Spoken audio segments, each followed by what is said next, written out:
ஆண்டவராகிய இயேசு கிறிஸ்துவின் நாமத்தினாலே உங்கள் யாவரையும் நான் ஆசீர்வதிக்கிறேன், வாழ்த்துகிறேன்.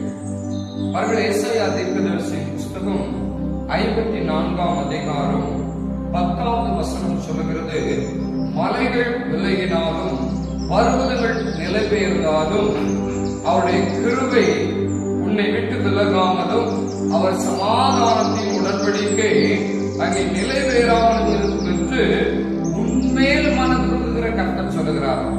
என் மேல யாருமே மனதுருகலையே அப்படின்னு நினைக்கிறீங்களா? உங்க மேல மனதுருகிற கர்த்தர் சொல்லுகிறார், அவருடைய கிருபை மாறாது. அந்த கிருபை உங்களை ஆசீர்வதிக்கும். அந்த கிருபை உங்களை எல்லா வியாதியிலிருந்து மீட்டு சுகப்படுத்தும். அந்த கிருபை உங்க பொருளாதாரத்தில் ஒரு செழிப்பை கொண்டு வரும். அந்த கிருபை நீ இழந்து போன எல்லாவற்றையும் இரட்டிப்பான நன்மையோடு உனக்கு கொண்டு வரும். இயேசுவின் நாமத்தினாலே உங்களை ஆசீர்வதிக்கிறேன். நீங்கள் ஆசீர்வாதமாய்